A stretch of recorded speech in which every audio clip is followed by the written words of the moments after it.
Welcome to Hashimoto's Unfiltered, real talk, real solutions. The podcast where we cut through the noise and get straight to the heart of living with Hashimoto's. My name is Dr. Ray Benedetto, your host, and I'm here to share my expertise, personal insights, and from time to time, conversations with incredible guests to help you take control of your health. Together, we'll explore actionable items, debunk myths, and navigate the complexities of your thyroid health. So whether you're newly diagnosed or a seasoned warrior, this is your space for unfiltered truth and real hope. Let's dive in. Today's topic, blood sugar and Hashimoto's. It is huge. Blood sugar in general with any chronic illness is huge. When it comes to autoimmune disease, Hashimoto's obviously being one of them, there's a couple of big issues. I call them deal breakers. Like unless we fix these things, it's a deal breaker. Like we have to fix these things if we're going to have any chance of getting anyone better. And blood sugar is one of them.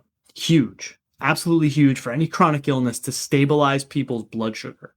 Now, we're going to go specifically kind of into today how it affects one of the main symptoms of Hashimoto's.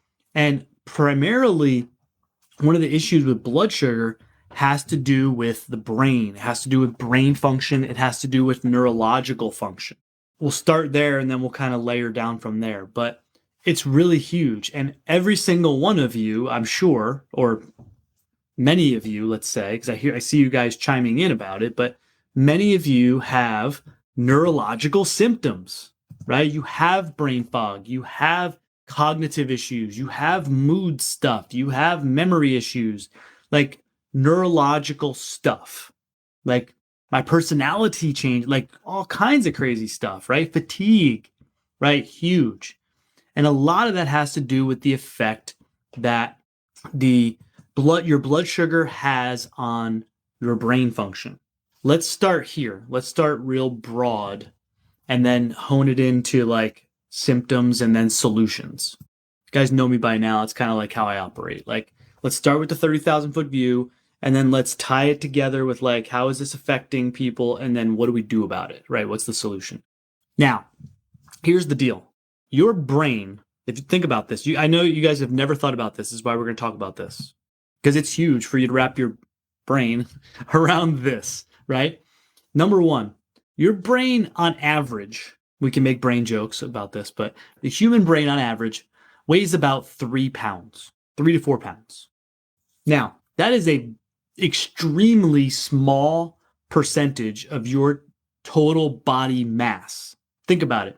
If you weigh 100 pounds, let's use round numbers. If you weigh 100 pounds, your brain makes up 3 to 4% of your total body mass. Now, most of us weigh more than 100 pounds.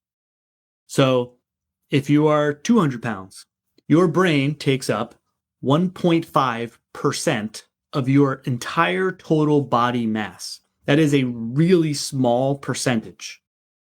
Like your musculoskeletal system is like 50%. So like your brain takes up a very small percentage of your total body weight, your total body mass. We're talking 3 to 4 pounds when you think about it. It uses, so all of the oxygen that you breathe. So what's metabolism, right? It's the oxygen you're breathing, right? The oxygen that you're breathing in and the food and water, the drink that you're consuming. So that's your body's using that for fuel, right? That's metabolism is like, what are we taking into like the gas in the tank of your car, the fuel to run your body? Like this is oxygen, water, and food, nutrients is what your body needs to burn for fuel. Your brain weighs 3 to 4 pounds, extremely small percentage of your body mass. Every bit of oxygen, water, and food that you take in, every breath you take, every sip you drink, everything you put in your mouth that goes to run your body, the gas in your tank, 30% of all of that goes to run your brain. That is insane. When you think about this organ that is such a small percentage of your body weight, your body mass as a whole, uses an extraordinary percentage of all of the metabolic fuel you take in. So 30% of everything you do, everything that your body needs to run, goes to run your brain. That's like getting in your car and turning it on, and you look at the tank, and almost over a quarter of a tank of gas is going to be used just to run your washer fluid, right? Like with that little handle to wash your windshield. Like you're going to use over a quarter tank of gas just to use that little thing, right? It doesn't make a lot of sense, right? But your brain uses up so much juice. Now, the only thing that, I don't say the only thing, the primary source of fuel for your brain is glucose. It's sugar. It's blood sugar. It's the glucose that we get from our foods. We're not going to go through the biochemistry of metabolism, Krebs cycles and all this stuff, but your body takes in nutrients, it breaks all these things down and turns it into glucose. The glucose gets burned for ATP, right, which is what our cells burn for energy. So your brain uses glucose as its primary source of fuel. Our entire body does, but your brain for sure. And so if we are having trouble delivering proper amounts of glucose to our brain, it's not going to run very well, is it? Right? Like if your brain needs over a quarter tank of gas and you're only giving it like an eighth of a tank of gas, right? Or a 16th of a tank of gas, your brain can only run on the fuel that it's given. It can't, if it doesn't have enough fuel, then your brain function has to slump to meet the demands or else you'll blow a circuit, right? Your brain can't function any higher than the fuel that it's being given. So that's going to show up symptomatically as like, man, my brain is not working. It's not working right. My nervous system in general, but my brain, let's just keep it simple. It's not working. I got brain fog like crazy. I got depression, anxiety, memory problem. Like my brain is not functioning. You guys all experience that. Now it's not purely blood sugar, right? But that's a huge reason why, right? So if someone has blood sugar issues, it's going to affect brain function, right? So every time you experience something like brain fog, it could be from low blood sugar, like hypoglycemia. It could be from high blood sugar, hyperglycemia, and that could be ongoing, right? If someone has insulin resistance, I look at labs all day for you guys, and for my patients, they have consistently high A1Cs, they have consistently high glucose levels, they're pre-diabetic or type 2 diabetic for years and years and years and years. Why does the blood sugar get so high with pre-diabetes or type 2 diabetes or type 1 diabetes? The sugar is so high in the blood because it's not getting into the cells. It's staying in the blood. It's not supposed to be in the blood. It's supposed to get out of the blood. It travels in the blood, get out of the blood to get into the cells, your brain primarily, right? So if it's hanging out in the blood all the time, where is it not getting? It's not getting into the cells. And then we get obviously complications from high blood sugar, vascular issues, eyesight, kidneys, like that stuff goes on for a long period of time. That's for a different topic. But the blood sugar needs to get into the cells, not hang out in the bloodstream. So if we're getting low blood sugar, we're getting high blood sugar, we're getting post-meal drowsiness, right? Like you eat a meal and you're like, oh, I gotta go lay down. That's something called reactive glycemia, dysglycemia, right? So we get boom, boom, boom, boom, right? Now, every time that's happening, there's the potential to be damaging brain cells, damaging nerves. These crashes aren't just inconvenient, they're actually accelerating or contributing to the degeneration in your brain, okay? I tell people all the time, I see a type 2 diabetic who comes in my office and their A1C is like, once you get over 9, right? So A1C, you guys sure know what these mean, right? So A1C is like a long-term look at blood, hemoglobin A1C. Once that gets over 9, we can definitively say like, this blood sugar is melting your neurons. Like it's killing brain cells. It is killing off nervous tissue, right? Nerve tissue. And people get neuropathies and all kinds of stuff with diabetes, right? Because when you sustain those high levels, it is it's like a blowtorch to your nerves and your neurons, okay? So it's huge, gang. It's huge.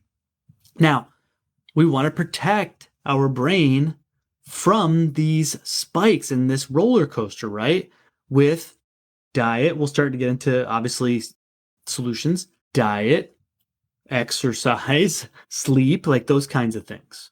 Now, and again, let's go aside from brain. What are people always dealing with? Man, I'm hungry all the time.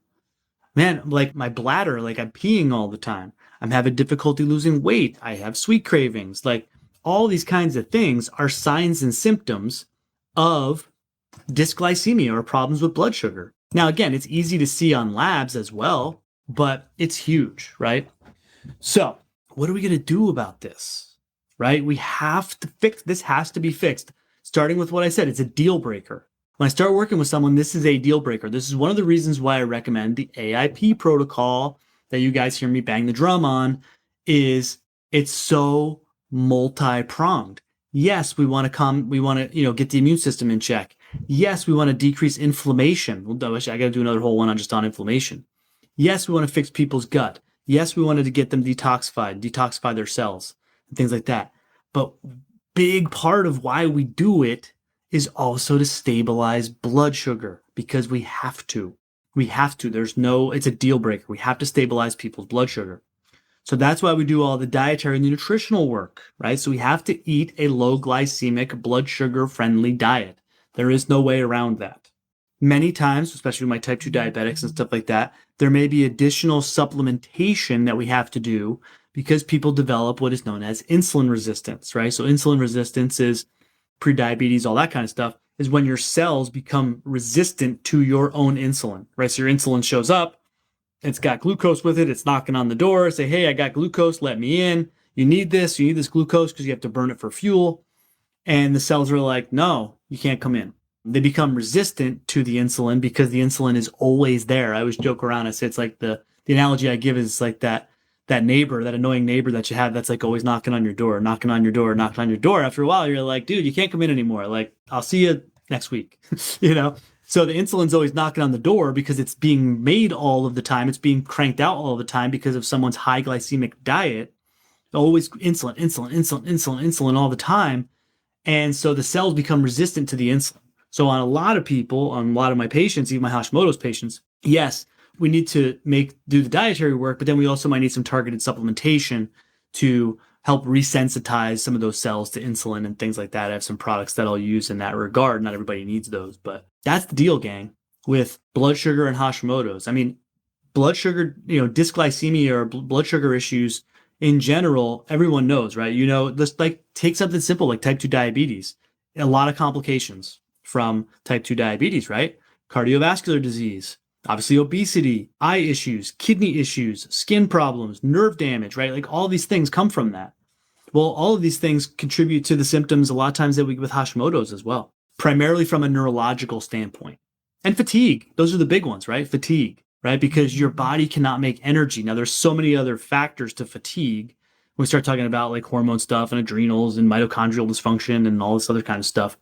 But blood sugar issues will cause fatigue for sure, big time. And so the brain function and the fatigue and again, all of you guys, right? All of you guys, I talk to you guys all the time, all day, every day. It's like, yeah, that's a big one. Weight, right? Weight gain, blood sugar, huge. Brain fog, fatigue. Those are probably easily three of the top 5 complaints I get from everyone, and can all be from, if not entirely from, if not partially from, issues with blood sugar. It's huge. It has to be handled. It's diet and nutrition, gang. There's just no way around it. It's not what anybody wants to hear because everybody wants the quick fix pill or the injection or whatever it is nowadays. But short term, long term, there's just no way around it. It has to be fixed. It's a deal breaker. Okay, hopefully that was helpful for you guys. I want to thank you for tuning in to Hashimoto's Unfiltered, Real Talk, Real Solutions. Again, my name is Dr. Ray Benedetto, and I hope today's episode helped to give you the tools and the insights you need to take another step forward on your Hashimoto's journey. Don't forget to subscribe, leave a review, and share this episode if you think someone could benefit. You can also connect with me on Facebook at Dr. Ray Benedetto and on my website, drraybenedetto.com, for more resources and updates. Until next time, remember, you're not alone and real solutions are always within reach. Take care and be well.